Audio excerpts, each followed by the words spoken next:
Hi everyone, this is Arvi Charanya. AIADMK BJP கூட்டணி அமையும் போது எடப்பாடி பழனிசாமி டெல்லி மேலிடத்துல வச்ச முக்கியமான கோரிக்கை அப்படிங்கிறது தமிழ்நாடு பாஜக தலைவர் அண்ணாமலை தான் இருக்காரு. அவர்கிட்ட நாங்க கூட்டணி பத்தியெல்லாம் பேச முடியாது. ஏன்னா அவருக்கும் எங்களுக்கும் ஏகப்பட்ட மனக்கசப்புகள் இதுக்கு முன்னாடி நடந்திருக்கு. அதனால அவருடைய தலைமை மாற்றணும் அப்படிங்கிற கோரிக்கையை அதிமுக சீனியர்கள் முக்கியமா எடப்பாடி பழனிசாமி முன்வச்ச நிலையில தான் தமிழ்நாடு பாஜக தலைவரா நயனா நாகேந்திரனை டெல்லி மேலிடம் நியமிச்சது. இதுக்கு பின்னணியில் இருப்பவர் எடப்பாடி பழனிசாமி. இன்னொரு முக்கிய காரணம், அதிமுகவுக்கு இணக்கமா இருக்கக்கூடியவர், எடப்பாடி பழனிசாமிக்கு நெருக்கமா இருக்கக்கூடியவர் நயனா நாகேந்திரன் அப்படிங்கிற பட்சத்துல தான் அவருக்கு இந்த வாய்ப்பை டெல்லி மேலிடம் கொடுத்தது அப்படின்னு சொல்லப்பட்டது. எனவே என்டிஏ கூட்டணி அப்படிங்கிறது அண்ணாமலை வர்சஸ் நயனா நாகேந்திரன் அல்லது அண்ணாமலை ஓபிஎஸ் டிடிவி ஒரு பக்கம், நயனா நாகேந்திரன் எடப்பாடி பழனிசாமி ஒரு பக்கம் அப்படின்னு நம்ம பார்க்கலாம். டிடிவி செய்தியாளர்களை சந்திக்கிறார். நான் என்டிஏ கூட்டணியிலிருந்து விலகினதுக்கு முக்கியமான காரணம் நயனா நாகேந்திரன். நயனா நாகேந்திரனுக்கு கூட்டணியை சரியா வழி நடத்த தெரியல, சரியா கையாள தெரியல. ஆனா அண்ணாமலை கூட்டணியை சரியா வழி நடத்தினாரு, அவர் நல்லா கையாண்டாரு அப்படின்னு நயனா நாகேந்திரன் மேல குற்றச்சாட்ட விமர்சனங்களை முன்வைக்கக்கூடிய டிடிவி தினகரன் அண்ணாமலையை பாராட்டுறாரு. ஒரு விஷயம், எடப்பாடி பழனிசாமி நாங்க முதலமைச்சர் வேட்பாளரை ஏத்துக்க முடியாது, அதுதான் முக்கியமான காரணம் நாங்க என்டிஏ கூட்டணியில இருந்து விலகிறதுக்கு அப்படிங்கிற விஷயத்தையும் டிடிவி தினகரன் செய்தியாளர் சந்திப்புல சொல்றாரு. அதிமுக பாஜக கூட்டணி அமைந்து ஏறக்குறைய 5 மாதம் ஆக போகுது. எடப்பாடி பழனிசாமி தான் இந்த கூட்டணியோட முதலமைச்சர் வேட்பாளரா இருக்க போறாரு அப்படிங்கறது உங்களுக்கு தெரிஞ்சிருக்கும். அப்ப இவ்வளவு நாள் என்ன பண்றீங்க, இவ்வளவு நாள் என்ன பண்ணீங்க அப்படிங்கிற கேள்விக்கு என்டிஏ கூட்டணியில எங்களை புரிஞ்சுப்பாங்கன்னு நினைச்சோம், எடப்பாடி பழனிசாமி திருந்துவாருன்னு நினைச்சோம் அப்படிலாம் பேசுறாரு. எங்களோட விலகலுக்கு காரணம் பாஜகவோ அமித்ஷாவோ கிடையாது அப்படின்னு சொன்னவர் நயனா நாகேந்திரன் மேல குற்றச்சாட்டை முன்வைக்கிறாரு. முதலமைச்சர் வேட்பாளர் எடப்பாடி பழனிசாமி இருக்கக்கூடாது அப்படின்னு சொல்றாரு.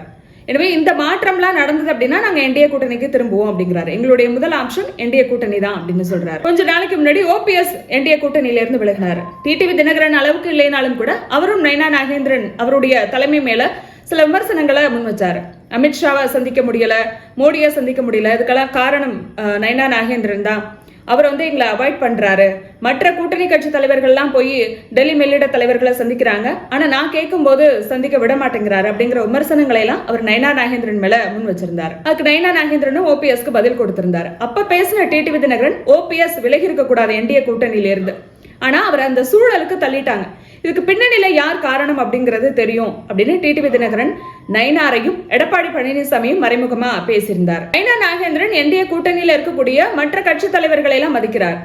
என்டிஏ கூட்டணியில இருக்கக்கூடிய மற்ற கட்சி தலைவர்கள் யாருமே நயனா நாகேந்திரன் மேல விமர்சனங்களையும் குற்றச்சாட்டுகளையும் முன்வைக்கல. எங்களை மதிக்கல, எங்களுக்கு சுயமரியாதை வேணும் அப்படிலாம் சொல்லி யாரும் பேட்டி கொடுக்கல. ஆனா முக்கியமா டிடிவி தினகரனும் ஓபிஎஸும் தான் இந்த கருத்தை முன்வைக்கிறாங்க. எடப்பாடி பழனிசாமி எதிர்க்கக்கூடியவர்கள் இவங்க 2 பேரும் தான். அப்படி இருக்கும்போது நயனா நாகேந்திரன் ஏன் இவங்க 2 பேரையும் மோர கட்டணும் அப்படிங்கிற ஒரு கேள்வி வருது. அப்ப இதுக்கு பின்னணியில எடப்பாடி பழனிசாமி இருக்காரா அப்படின்னு கேட்கும்போது எடப்பாடி பழனிசாமிக்கு என்டிஏ கூட்டணியில இருக்கக்கூடிய ஓபிஎஸ்ஐயோ டிடிவி தினகரனையோ அவர் விரும்பல அப்படின்னு சொல்லப்படுது. அதனாலதான் அதிமுக கூட்டணிக்கு ரொம்ப பக்கபலமா இருக்கக்கூடிய நயனா நாகேந்திரன் இவங்க 2 பேரையும் சில சூழ்நிலைகள்ல தவிர்க்கிறாரு அப்படிங்கிற விமர்சனங்களும் முன்வைக்கப்பட்டது. எனவே இந்த புகாரை அவங்க எங்க கொண்டு போறாங்க அப்படின்னா அண்ணாமலையிட்ட இவங்க 2 பேரும் பேசியிருக்காங்க. ஓபிஎஸும் பேசியிருக்காரு, டிடிவி தினகரனும் பேசியிருக்காரு அப்படின்னு சொல்லப்படுது. ஏன்னா அண்ணாமலை தலைமையா இருக்கும் போதுதான் இவங்க 2 பேரும் என்டிஏ கூட்டணிக்குள்ள வந்தாங்க அப்படிங்கிறதுனால. டிடிவியோட விலகல் பத்தி பேசக்கூடிய அண்ணாமலை இந்த முடிவை டிடிவி எடுத்திருக்க கூடாது, அவர் மறுபடியும் என்டிஏ கூட்டணிக்கு வருவாரு, நான் அவர்கிட்ட பேசினேன் அப்படிலாம் சொல்லியிருக்காரு. அப்போ விலகலுக்கு பிறகு பேசிய அண்ணாமலை விலகலுக்கு முன்னாடியே டிடிவி தினகரன் பேசியிருக்கலாம், இந்த முடிவை எடுக்க விடாம அவரால் தடுத்திருக்க முடியும். அப்போ டிடிவி தினகரன் செய்தியாளர்களை சந்திச்சு தன்னோட எதிர்ப்பை காட்டுற வரைக்கும் ஏன் அண்ணாமலை மௌனமா இருந்தாரு, ஏன் அதை தடுக்கல அப்படிங்கிற கேள்விகளும் முன்வைக்கப்படுது. நயனா நாகேந்திரன் வர்சஸ் அண்ணாமலை அப்படிங்கிறது கடந்த சில நாட்களாவே நம்ம பார்க்கக்கூடிய ஒரு விஷயம் தான். ஏன் அப்படின்னா அண்ணாமலைக்கு மாற்றாதான் நயனா நாகேந்திரனை கொண்டு வந்தாங்க. அதுவும் முக்கியமா இதுல அதிமுகவோட தலையீடு இருக்கு அப்படின்னு சொல்லப்பட்டது. எனவேதான் நயனா நாகேந்திரனை விடவே எனக்கு இங்க செல்வாக்கு இருக்கு, தொண்டர்கள் செல்வாக்கு இருக்கு அப்படிங்கறத வாய்ப்பு வரும்போதெல்லாம் அண்ணாமலை தொடர்ந்து காட்டிட்டே இருந்தாரு. அமித்ஷா இருக்கக்கூடிய மேடையில அண்ணாமலை பேச வராரு. அப்ப தொண்டர்கள் அண்ணாமலை பேரை சொன்னதுமே தோல்ல இருக்கிற துண்டை கழட்டி ஒன்னா சுழட்டுறாங்க. இதெல்லாம் எப்படி ஒன்னா நடக்க முடியும், இதெல்லாம் திட்டமிட்ட ஒரு செயல் தானே அப்படிங்கிற பேச்சு அப்பவே இருந்தது. எப்பவுமே ஒரு நிகழ்ச்சி நடக்குது அப்படின்னா தலைவர் தான் கடைசியா பேசுவாரு.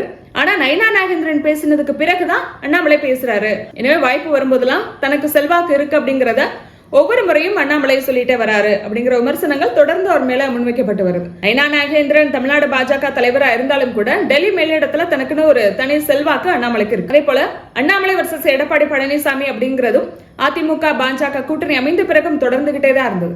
ஏன்னா அவர் எங்கேயுமே எடப்பாடி பழனிசாமி பேரை குறிப்பிட்டதுல அவர் தான் முதலமைச்சர் வேட்பாளர் அப்படிங்கறத மத்தவங்க சொல்லும் போது கூட அவர் ரொம்ப மௌனமா தான் இருந்தாரு. சமீபத்துல தான் எடப்பாடி பழனிசாமி முதலமைச்சர் வேட்பாளர் அப்படிங்கறதையும் அண்ணாமலை சொன்னாரு. அதுவே ஒரு பெரிய நியூஸா தான் இருந்தது. அண்ணாமலையே எடப்பாடி பழனிசாமியை முதலமைச்சர் வேட்பாளர்னு சொல்லிட்டாரு அப்படின்னு சொல்லி. அதிமுக பாஜக கூட்டணியில மாறுபட்ட கருத்துக்கள் இருக்கிறதா அதிமுக தொண்டர்கள் விரும்பல. அதிமுக தொண்டர்கள்ல பல பேர் ஏற்கனவே அதிமுக பாஜக கூட்டணியை விமர்சிக்கக்கூடிய நிலையில மாறுபட்ட கருத்துக்கள் சொல்றத அதிமுக தொண்டர்கள் விரும்பல அப்படிங்கிற செய்தி டெல்லி மேலிடத்துக்கு போன நிலையில தான் அவங்க உத்தரவின் பேர்ல, அமித்ஷா உத்தரவின் பேர்ல அண்ணாமலை எடப்பாடி பழனிசாமி தான் முதலமைச்சர் வேட்பாளர் அப்படிங்கறத வெளிப்படையா சொன்னார் அப்படிங்கிற பேச்சு இருந்தது. அவரு எடப்பாடி பழனிசாமி தான் முதலமைச்சர் வேட்பாளர் அப்படின்னு சொன்னாலும் கூட 5 மாதம் பொறுமையா இருந்த டிடிவி தினகரன் 2-3 நாள் கழித்து முதலமைச்சர் வேட்பாளரா எடப்பாடி பழனிசாமியை ஏத்துக்கவே முடியாது, இதை மாத்தினாதான் நாங்க மறுபடியும் என்டிஏ கூட்டணிக்கு வருவோம், இதுதான் நாங்க என்டிஏ கூட்டணியில இருந்து வெளியில வரதுக்கு முக்கியமான காரணம் அப்படின்னு சொல்றாரு. ஒருவேளை இதை அவங்க ஏத்துக்கல அப்படின்னா கூட்டணிக்கு எங்களுக்கு நிறைய வாய்ப்பு இருக்கு, விஜயோட தலைமையை கூட நாங்க ஏத்துப்போம் அப்படின்னு டிடிவி தினகரன் ரொம்ப வெளிப்படையா இன்னைக்கு பேசியிருந்தார். எடப்பாடி பழனிசாமி முதலமைச்சர் வேட்பாளரா இருக்கக்கூடாது அப்படிங்கிற விஷயத்த டெல்லி கிட்ட டிடிவி தினகரன் மூலமா சொல்ல வைக்கிறாரு.